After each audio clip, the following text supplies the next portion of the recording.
മുഅ്മിനുകളെ, അള്ളാഹുവിന് തഖ്വ ഉള്ളവരായിരിക്കുവാൻ,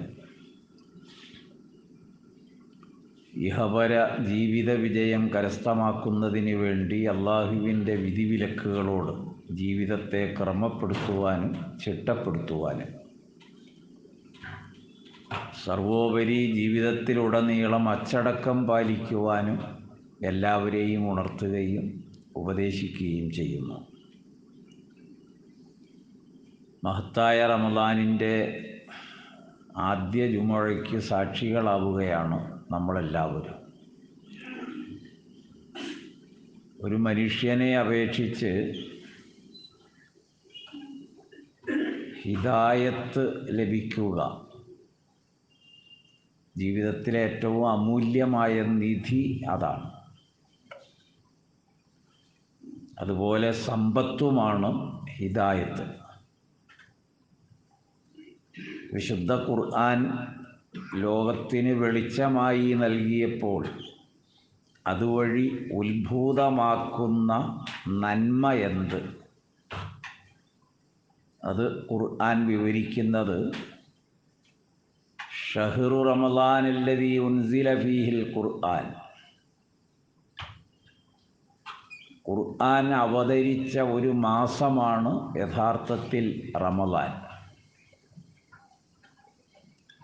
ഹുദൻ ലിന്നാസാണ്.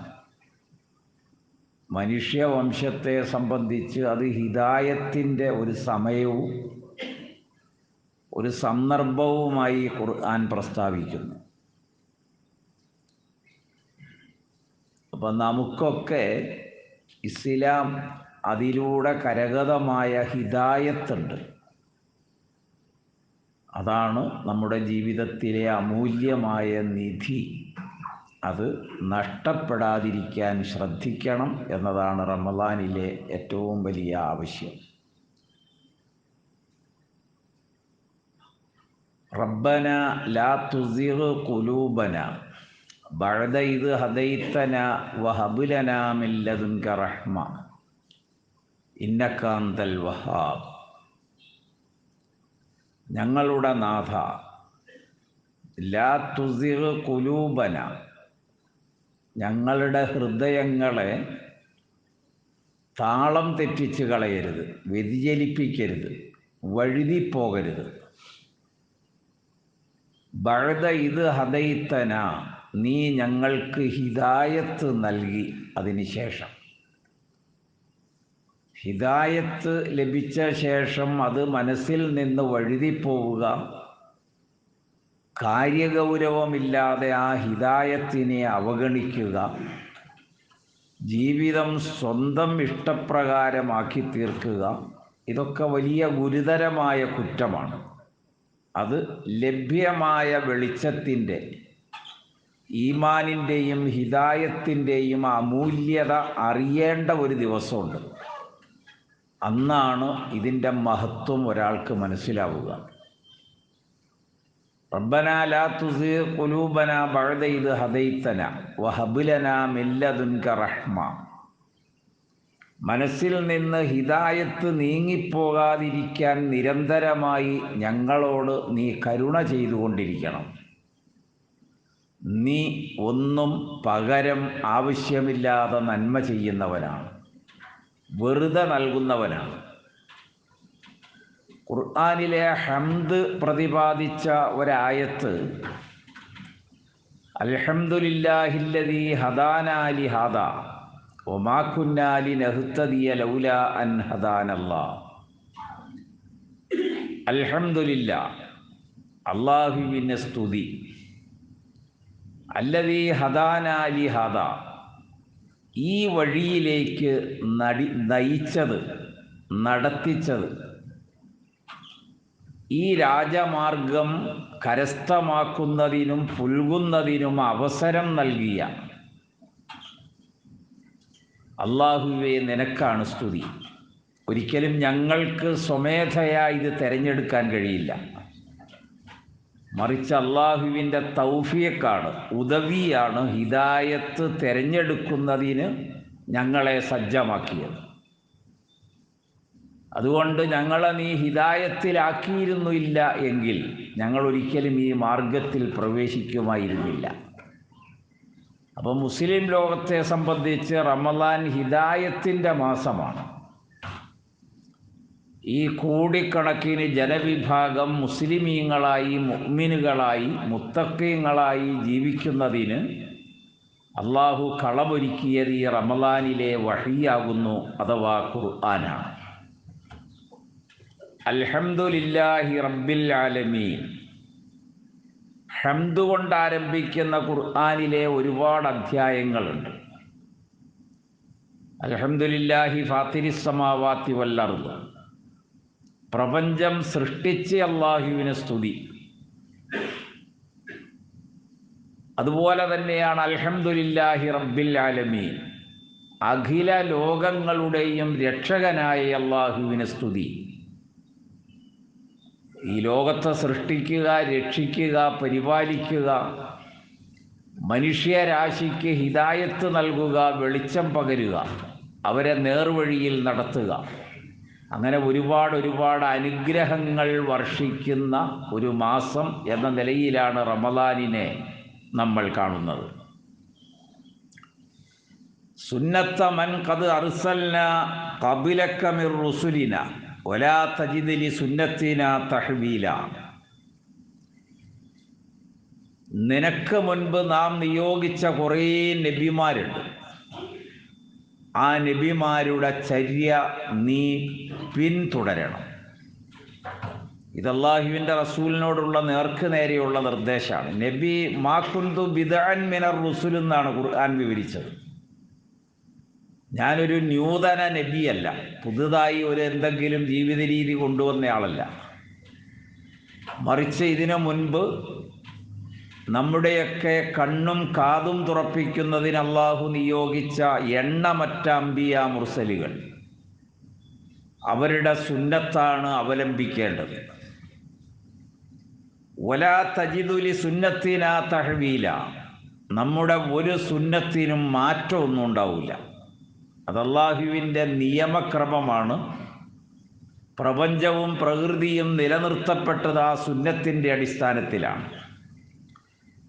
അതുകൊണ്ട് അഖിമിസ്സലാത്ത ലിദുലൂകി ശംസി ഇലാ ഗസഖിൽ ലൈൽ വഖുർആനൽ ഫജ്ർ ഇന്ന ഖുർആനൽ ഫജ്രി കാന മഷ്ഹൂദ.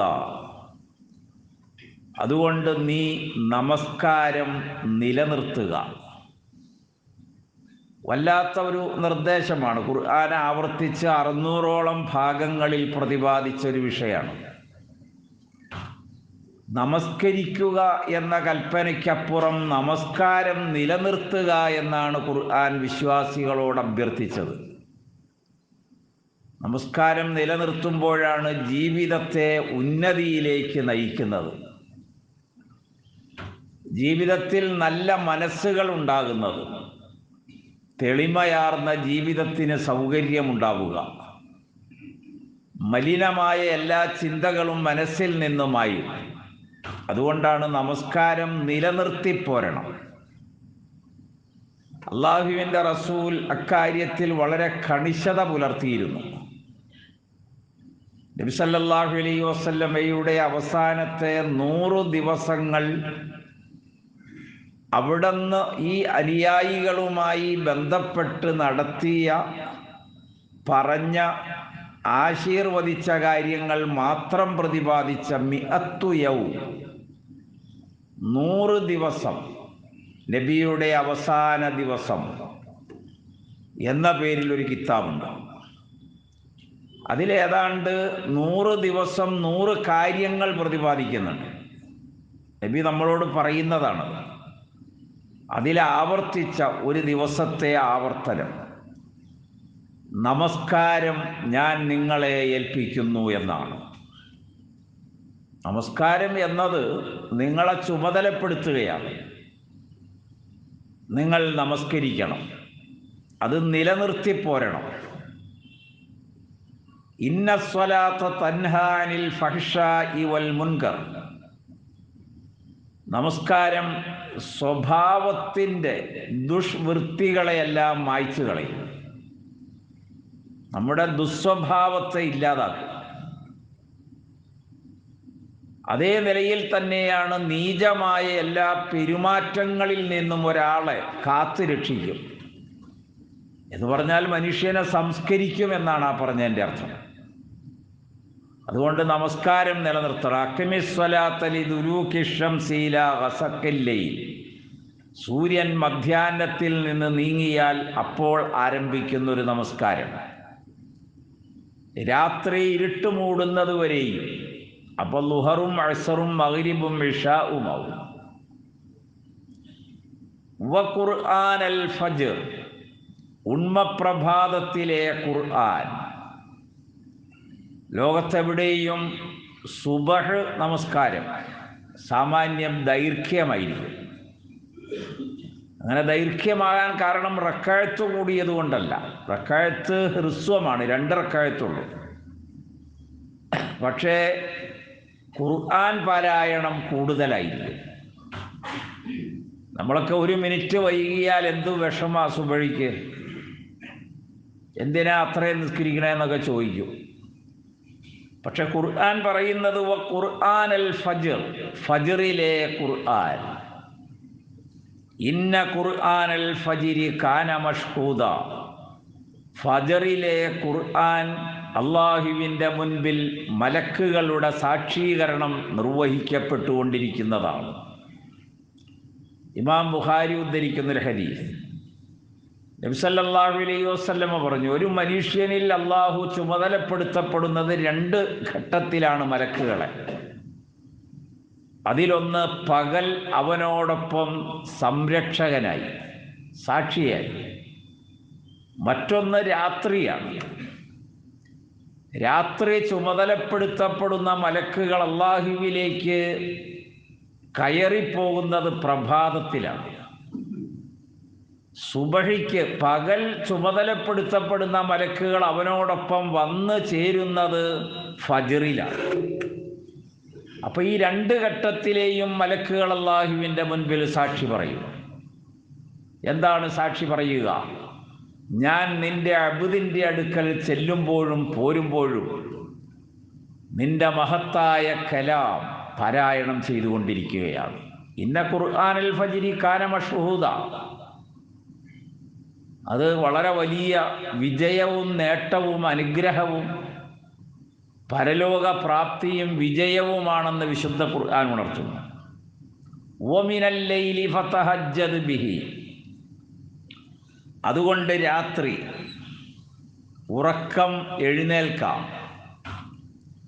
അത് നബിയെ സംബന്ധിച്ചത് വാജിബോ ഫർളോ ഒന്നുമല്ല, നബിയോടാണ് കൽപ്പന. ഫതഹജ്ജദ് ബിഹി നാഫിലത്തൻ ലക്, നിനക്കത് നഫ്ലാണ്. ഇസ്ലാമിക കർമ്മശാസ്ത്ര മേഖലയിൽ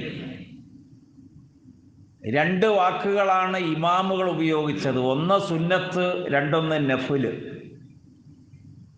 ഇമാമുൽ ആലം അബൂ ഹനീഫ അലൈഹി റഹ്മയുടെ മദ്ഹബിൽ ഒരുപാട് നഫ്ല് നമസ്കാരം വിവരിക്കുന്നുണ്ട്. അത് മുവത്ത മുഹമ്മദാണ് അതിൻ്റെയൊക്കെ ബേസ്. അതിലുദ്ധരിക്കപ്പെട്ട ഹദീസുകളാണ് തെളിവുകൾ. സുന്നത്തുകൾ എന്ന വാക്കാണ് ഇമാം ഷാഫി അലൈഹി റഹ്മ ഉപയോഗിച്ചത്. അതുകൊണ്ടാണ് തഹജ്ജുദ് സുന്നത്താണ് എന്ന് വരാൻ കാരണം. നബിയെ സംബന്ധിച്ചത് വാജിബാണെന്ന് പറഞ്ഞ ഇമാമുകളുണ്ട്. പക്ഷേ ഖുർആൻ ആ ആശയം നൽകുന്നില്ല. നാഫിലത്തൻ ലക്ക് എന്ന് നബിയോട് നേർക്ക് നേരെ പറഞ്ഞതാണത്. അസാ അൻ യബ്അസക റബ്ബുക മഖാമൻ മഹ്മൂദ. എന്നാൽ അള്ളാഹു നിന്നെ മഹ്ശറയിൽ മഖാമൻ മഹ്മൂദിൽ യാത്രയാക്കുന്നതാണ്. നബിയോടൊപ്പം ജീവിച്ച സഹാബികളുടെ 1ാമത്തെ ആളുകൾ മുതൽ ഖിയാമം നാൾ വരെയും ലോകമെമ്പാടും ജീവിക്കുന്ന മുസ്ലിം ഉമ്മ അള്ളാഹുവിൻ്റെ റസൂലിൻ്റെ ഈ സ്ഥാനത്തിന് വേണ്ടി പടച്ചവനോട് പ്രാർത്ഥിച്ചു കൊണ്ടിരിക്കുന്നു. അല്ലാഹുമ്മ റബ്ബ ഹാദിഹി ദഅവത്തി താമ്മ വസ്സലാത്തിൽ ഖായിമ ആതി മുഹമ്മദൻ അൽ വസീല വൽ ഫളീല വബ്അസുഹു മഖാമൻ മഹ്മൂദ. മഖാമൽ മഹ്മൂദിൽ ഞങ്ങളുടെ നബിയെ നീ ഹാജരാക്കണമേ. അതെത്രയോ തലമുറകളായി നൂറ്റാണ്ടുകളായി അള്ളാഹുവോട് മുസ്ലിം ഉമ്മത്ത് അവരുടെ നബിയുടെ സവിശേഷതയ്ക്ക് വേണ്ടി ആവശ്യപ്പെടുന്നതാണ്. അതുകൊണ്ട് ഫതഹജ്ജദ് ബിഹി നാഫിലത്തൻ ലക് അസാൻ യബ്അസക റബ്ബുക മഖാമൻ മഹ്മൂദ എന്ന് ഖുർആൻ ഇവിടെ സാക്ഷ്യപ്പെടുത്തുന്നു. വഖുൽ റബ്ബി അദ്ഖിൽനി മുദ്ഖല സിദ്ഖ് വഅഖ്രിജ്നി മുഖ്റജ സിദ്ഖ് വജ്അൽ ലി മിൻ ലദുൻക സുൽത്താനൻ നസീറ. എൻ്റെ ജീവിതത്തിൻ്റെ എല്ലാ നന്മയുടെ പ്രവേശനവും സത്യത്തിലായിരിക്കണം. എല്ലാ ദുഷ്കർമ്മങ്ങളിൽ നിന്നും ജീവിതത്തിൻ്റെ തെറ്റുകുറ്റങ്ങളിൽ നിന്നും ഒഴിവാകുന്നതും അങ്ങനെയാകണം. നിന്നിൽ നിന്ന് എനിക്ക് നീ ഒരു സഹായിയെ നിശ്ചയിച്ചു തരണമേ എന്ന് അള്ളാഹുവിൻ്റെ റസൂൽ പ്രാർത്ഥിക്കുകയുണ്ടായി. സൂറ ഇസ്രായിലെ ചില ആയത്തുകളാണ് നിങ്ങൾ ശ്രദ്ധിച്ചത്. അപ്പോൾ മഹത്തായ ഈ റമളാൻ ഖുർആനിൻ്റെ ഹിദായത്തിൻ്റെ സ്വർഗപ്രവേശനം ഉറപ്പുവരുത്തുന്ന സൽക്കർമ്മങ്ങളുടെ അങ്ങനെ ഒരുപാട് നന്മകളുടെ ഒരു കാലമായി ഈ ഖുർആനിനെ റമളാനിനെ അള്ളാഹു മുസ്ലിം ലോകത്തിന് സമ്മാനമായി നൽകിയിരിക്കുന്നു. വേണ്ടുവോളം അത് ഉപയോഗിക്കുക. 2, റമളാൻ എന്നത് മുസ്ലിമുകളെ സംബന്ധിച്ച് ഒരൊറ്റയായ ജീവിതമല്ല. എല്ലാ സ്ഥലത്തും കൂട്ടായിട്ടാണ്. ഒരു 10 കുട്ടികളുള്ള ഒരു മദ്രസ മുതൽ അതൊരു ഓലഷെഡാകാം. ഇസ്ലാമിക ദഅവത്തിൻ്റെ വ്യത്യസ്ത മേഖലകളുണ്ട്. മദ്രസകളും സ്കൂളുകളും കോളേജുകളും അനാഥാലയങ്ങളും അഗതി മന്ദിരങ്ങളും തൊഴിലധിഷ്ഠിത കേന്ദ്രങ്ങളും അതുപോലെ സാധുക്കളുടെ റീഹാബിലിറ്റേഷൻ സെൻ്ററുകൾ അങ്ങനെ തുടങ്ങി 100 കേന്ദ്രങ്ങളുണ്ട്. ഇന്ന് ഏറ്റവും അധികം ജനങ്ങളെ സ്വാധീനിക്കുന്ന ഒരു വിഷയം ഖുർആൻ തന്നെയാണ്. അതിൻ്റെ വെർഷനുകൾ അഥവാ ഓരോ സൂറത്തും ഓരോ ജുസുവും അർത്ഥവും ആശയവും വിവരണവും ഒക്കെ പ്രിൻ്റ് ചെയ്ത് പുസ്തകങ്ങളായി ലോകമെമ്പാടും എത്തിക്കുന്നു.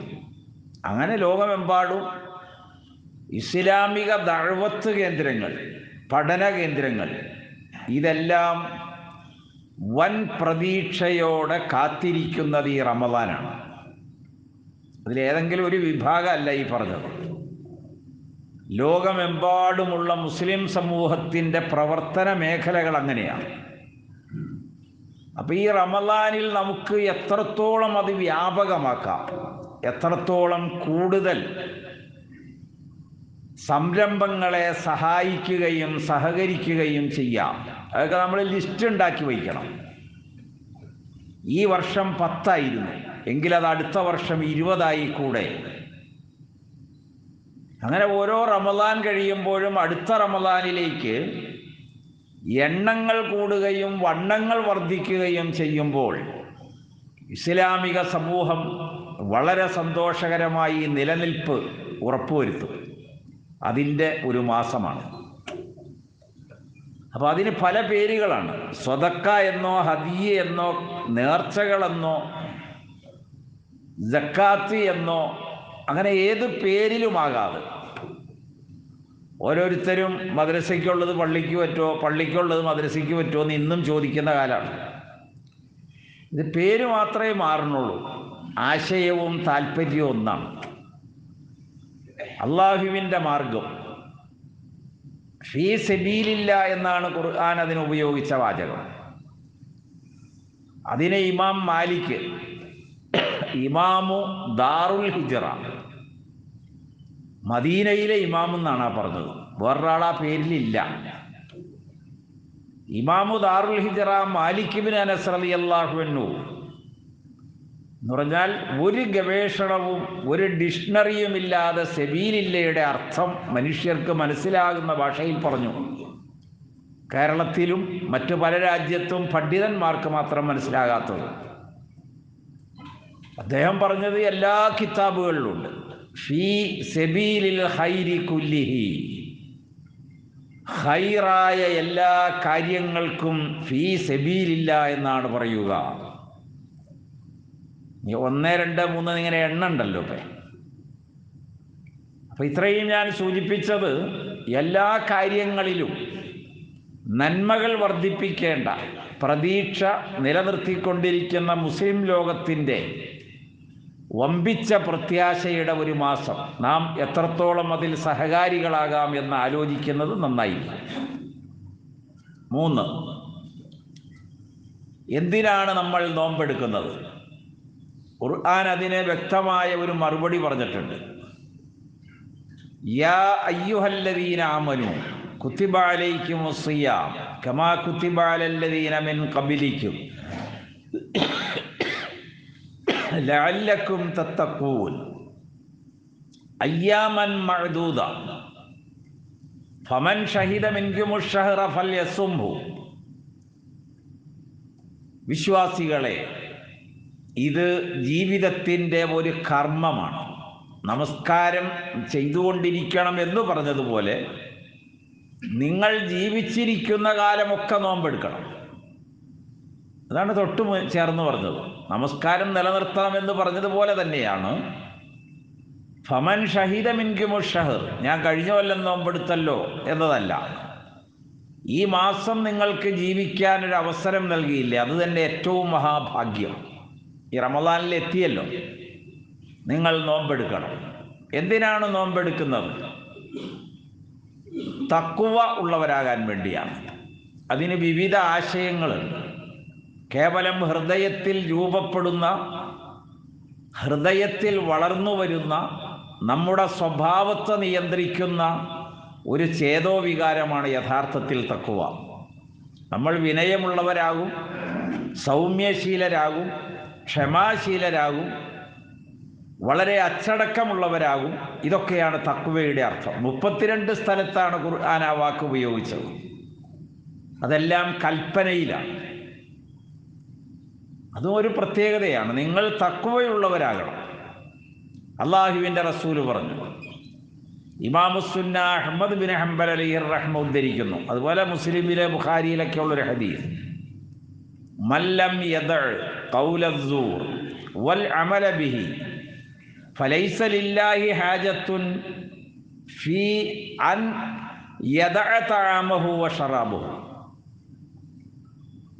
അവിടെ അല്ലാഹുവിൻ്റെ റസൂൽ പറഞ്ഞത്, നമ്മുടെ സംസാരത്തിലെ സ്വാഭാവികമായ വർത്തമാനത്തിലെ ചീത്തകൾ, അതിന്ന് കലാരംഗത്തൊക്കെ ഒരു വലിയ ആഘോഷമാണ്. ഈ ചീത്ത വിളിക്കുന്നത് ഇന്നൊരു സഭ്യമായി വന്നുകൊണ്ടിരിക്കുകയാണ്. സിനിമ, നാടകം, മറ്റിതര കലാമേഖലയിലൊക്കെ എന്ത് വാക്കും ഉപയോഗിക്കാം. അനാവശ്യമാണ് ഈ പറയണത്. അത് ചിരിക്കാൻ, കേട്ട് ചിരിക്കാൻ നമ്മളുള്ളത് കൊണ്ട് അവരെ ആരും തിരുത്താറുമില്ലല്ലോ. പക്ഷെ അല്ലാഹുവിൻ്റെ റസൂൽ പറഞ്ഞത്, നിങ്ങൾ ആ വാക്കുകളൊക്കെ ഒഴിവാക്കണം. നിങ്ങൾ ആ വാക്കുകളൊക്കെ ഒഴിവാക്കണം. അങ്ങനെ ഒഴിവാക്കാൻ ഓരോ റമളാനിൽ ഓരോ ദിവസവും ദിനരാത്രവും നിങ്ങൾ പരിശ്രമിച്ചാൽ, ഇനി അങ്ങനെ ചെയ്തില്ലെങ്കിലോ നിങ്ങളുടെ പെരുമാറ്റം മാത്രമല്ല, നിങ്ങളുടെ പ്രവൃത്തിയും അങ്ങനെയാവും. അങ്ങനെ ആയാൽ എന്തിനാ പിന്നെ പട്ടിണി ഇരിക്കുന്നത് എന്ന് അള്ളാഹുവിൻ്റെ റസൂൽ ചോദിക്കുകയുണ്ടായി. സ്വഭാവ രൂപീകരണത്തിൻ്റെ മാസം. അപ്പോൾ നമ്മൾ നമ്മളായി വരും. എല്ലാ ജാടയും ഈഗോയും മാറും. അള്ളാഹുവിൻ്റെ മുൻപിൽ വിനയമുള്ളവരാകും. അതാണ് നോമ്പിൻ്റെ ആത്യന്തിക ലക്ഷ്യം. പട്ടിണി മാത്രമല്ല, അതിന് ആരോഗ്യപരമായി ഒരുപാട് നന്മകൾ ഇപ്പോൾ വിവരിക്കുന്നുണ്ട് വൈദ്യശാസ്ത്ര മേഖല. ഇതൊന്നും ഇല്ലാത്ത കാലഘട്ടത്തിലാണ് ഈ നന്മയെല്ലാം അള്ളാഹുവിൻ്റെ റസൂൽ ലോകത്തെ പഠിപ്പിച്ചത്. നോമ്പ് ലോക മനുഷ്യ സമൂഹത്തിന് ആരോഗ്യത്തിൻ്റെ ഒരു ഉണർവാകുന്നു എന്ന കാര്യത്തിൽ ആർക്കും തർക്കമില്ല. അത് മുസ്ലിമിൻ്റെ ആയിപ്പോയി എന്നതിൻ്റെ പേരിലും കുഴപ്പമൊന്നുമില്ല. അതൊക്കെയാണ് അതിൻ്റെ ഒരു പ്രത്യേകത. ചില വാക്കുകൾ ഇന്ന് വലിയ വിഷയമാണല്ലോ.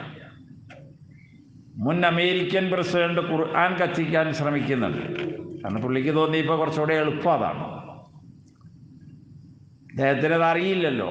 ഇപ്പം ഈ ലോകത്തുള്ള കോടാനുകോടി കൊർദോവ ലൈബ്രറിയിൽ ലോകത്തെ ഏറ്റവും അധികം ഗ്രന്ഥങ്ങൾ, വിജ്ഞാന ശേഖരങ്ങൾ ഉണ്ടായത്.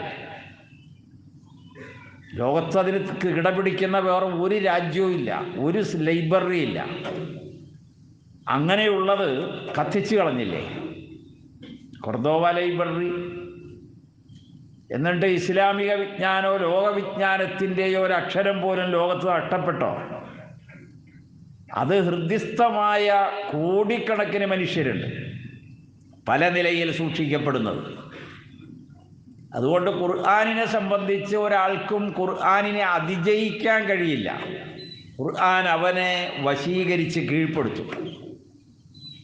അത് ഒരുപാട് ലോകരാജ്യ നേതാക്കൾ, ഞാൻ ഖുർആനെതിരിൽ ഇത്രയും കാലം പ്രസംഗിച്ചിട്ട് ഇപ്പം എന്തുകൊണ്ട് അനുകൂലമായി എന്നതിനൊക്കെ മറുപടി പറയുന്നുണ്ട്. ഫ്രാൻസിലും ഇറ്റലിയിലും ചെക്കോസ്ലാവിയക്കയിലൊക്കെയുള്ള വലിയ വലിയ ലോക പണ്ഡിതന്മാരും ആളുകളൊക്കെ ഭരണകർത്താക്കളായി പറയുന്നത് അവസാനം ഖുർആനിൻ്റെ സ്തുതിപാഠകരായി വന്ന ചരിത്രമുള്ളതാണ്. അപ്പം ഞാനിത് സൂചിപ്പിച്ചത് ഡെൻമാർക്ക് പോലുള്ള രാജ്യങ്ങളിലും അങ്ങനെയാണല്ലോ. എന്തെങ്കിലും ഒരു വർഷത്തിൽ ഒരിക്കലെങ്കിലും നബിയെ 2 ചീത്ത പറയണം, വികൃതമാക്കണം, വികലാക്കണം. ഖുർആനിൻ്റെ എതിരിലും അങ്ങനെയാണ്. അതിന് വലതുപക്ഷം എന്നൊക്കെയാണ് പലരും പേരിട്ടത്. എനിക്കറിഞ്ഞുകൂടാ വലതുപക്ഷം എന്ന് പറഞ്ഞാൽ അങ്ങനെ അർത്ഥം വരുമെന്ന്. ഖുർആൻ പ്രതിപാദിച്ച വലതുപക്ഷം നന്മയുടെ വാഹകരാണ്, ഇടതുപക്ഷമാണ് മോശം. അങ്ങനെയാണ് ഖുർആനിലുള്ളത്. വസ്ഹാബുൽ യമീനി മാ സഹാബുൽ യമീൻ. വലതുപക്ഷം ആരാണെന്ന് നിങ്ങൾക്കറിയുമോ? സൂറത്ത് വാഖിയ. അതല്ല നമ്മുടെ വിഷയം. അപ്പോൾ വിശുദ്ധ ഖുർആനിൻ്റെ ഈ മാസത്തെ നിങ്ങൾ ഹൃദ്യസ്ഥമാക്കുക. നിങ്ങളുടെ ജീവിതത്തിൻ്റെ ഏറ്റവും വലിയ അമൂല്യമായ മുതൽക്കൂട്ട് ഹിദായത്താണ് എന്ന് മനസ്സിലാക്കുക. 4, സക്കാത്തിൻ്റെ സമയമാണിത് എന്ന് പറഞ്ഞാൽ റമദാൻ സക്കാത്തിൻ്റെ സമയം എങ്ങനെയായി എന്ന് ചോദിച്ചാൽ, ഒരു കാര്യം ചെയ്യുന്നതിൻ്റെ പ്രതിഫലം ഒന്നാണെങ്കിൽ അതൊരു 70, 700, 7000 ഇരട്ടിയൊക്കെ കൂലി കിട്ടും എന്ന് നിർണയിച്ചാൽ ആളുകൾ ആ ദിവസത്തേക്ക് മാറ്റും. അങ്ങനെയാണ് റമദാനിൽ സക്കാത്ത് വിതരണത്തിൻ്റെ രീതി വന്നത്. അത് ഷവ്വാലിലായിക്കൂടാത്തത് കൊണ്ടല്ല, ദുൽഹജ്ജയിലാകാൻ പാടാത്തത് കൊണ്ടല്ല, ജമാദുൽ-ആഖിർ പോരാത്തത് കൊണ്ടല്ല. റമദാനിലാകുമ്പോൾ നാം ചെയ്യുന്നതൊരു ഫർളാണ്. അത് നിറവേറ്റുന്ന നിർവൃതി നമുക്കുണ്ട്. അത് അള്ളാഹു കബൂൽ ചെയ്യും. പക്ഷേ അതിൻ്റെ ഫലവും ഗുണവും വിവരിക്കാൻ കഴിയാത്തത്രയും മേഖലയിലാവും. അതാണ് റമദാനിൽ സക്കാത്ത് ശേഖരിക്കാനും വിതരണം ചെയ്യാനും നടപടിക്രമങ്ങളിൽ ഏർപ്പെടാനൊക്കെയുള്ള കാരണം. അൽ ഫുർഖാൻ, നമ്മുടെ ഈ പള്ളിയുടെ നേതൃത്വത്തിൽ നമ്മൾ സക്കാത്ത് ശേഖരിച്ച് വിതരണം ചെയ്യുന്നുണ്ട്. കഴിഞ്ഞ വർഷം 540 നമുക്ക് കിട്ടിയത്. അതിൽ 5 വിഭാഗമായി തിരിച്ചാണ് വിതരണം. എല്ലാ മാസവും പെൻഷനായി കൊടുക്കുന്ന ചിലർക്ക് ഓരോ മാസവും കിട്ടണം ചില വീടുകൾ. അപ്പോൾ 1000, 1500 രൂപ വെച്ചൊരു മാസം കണക്കാക്കി കുറേ വീടുകൾ പല ഭാഗത്തുള്ള. 2 വിദ്യാഭ്യാസ മേഖലയിലാണ്. 3 ക്യാൻസർ, കിഡ്നി മാറ്റിവെച്ചതുമായി ബന്ധപ്പെട്ടിട്ടുള്ള ഡയാലിസിസ് തുടങ്ങിയ കാര്യങ്ങൾക്ക് അതാത് സന്ദർഭങ്ങളിൽ നമുക്ക് ചെയ്യാൻ കഴിയുന്ന മേഖല, രോഗ ചികിത്സ കാര്യങ്ങൾ. 3 നമ്മുടെ നാട്ടിൽ ഒരുപാട് സന്നദ്ധ സംഘടനകൾ മാത്രമല്ല, ഗവൺമെൻറ് തലത്തിലും ലൈഫ് മിഷൻ ഉണ്ട്. അതിൽ വീട് കിട്ടിയിട്ട് അതിൻ്റെയൊക്കെ അറ്റകുറ്റപ്പണിയും പൂർത്തീകരണത്തിനും കാശില്ലാത്ത അങ്ങനെ 3 ആളുകൾക്ക് നമുക്ക് ഈ തവണ കൊടുക്കാൻ കഴിയും. ചെറിയ തുകകളാണ്. ഒരു 15 ചാക്ക് 20 ചാക്ക് സിമെൻ്റൊക്കെ മേടിച്ചു കൊടുത്താൽ അത് വലിയൊരു ആശ്വാസവും. അങ്ങനെ വിവിധ വഴികളിലായി 560 അടുക്കൽ, 40 നമുക്ക് കിട്ടിയത്, 20 കൂടുതലാണ്. കഴിഞ്ഞ ഒരു വർഷം തന്നവരുടെ ലിസ്റ്റ് ഇട്ടിട്ടുണ്ട്. അത് തുക മാത്രം എഴുതിയിട്ടില്ല. അത് ആരും അത്ര ഇഷ്ടപ്പെടാത്തത് കൊണ്ടാണ് തുക എഴുതാഞ്ഞത്. ചിലർ 2000 തന്നവർ, ചിലർ 5000 തന്നവർ, 10000 തന്നവർ, 25000 തന്നവർ ഒക്കെയാണുള്ളത്. അപ്പോൾ ഓരോരുത്തരെയും ഞാൻ ഇന്നത് നൽകി എന്ന് അറിയിക്കണ്ട എന്നതുകൊണ്ടാണ് ആ പേര് മാത്രം. 48 നമ്മുടെ സഹോദര സഹോദരിമാരാണ് ഈ സക്കാത്ത് സെല്ലുമായി സഹകരിച്ചത്. ഈ വർഷവും നിങ്ങൾക്ക് നിങ്ങളുടെ സഹകരണം അൽ ഫുർഖാനുമായി ഉറപ്പുവരുത്താം എന്നെല്ലാവരെയും ഉണർത്തുന്നു. ഈ മഹത്തായ മാസം ജീവിതത്തിൻ്റെ നിലനിൽപ്പ് മാത്രമല്ല, പ്രതീക്ഷയും പ്രത്യാശയുമായി പടച്ചവൻ നമ്മിൽ നിന്ന് കബൂൽ ചെയ്യുമാറാകട്ടെ.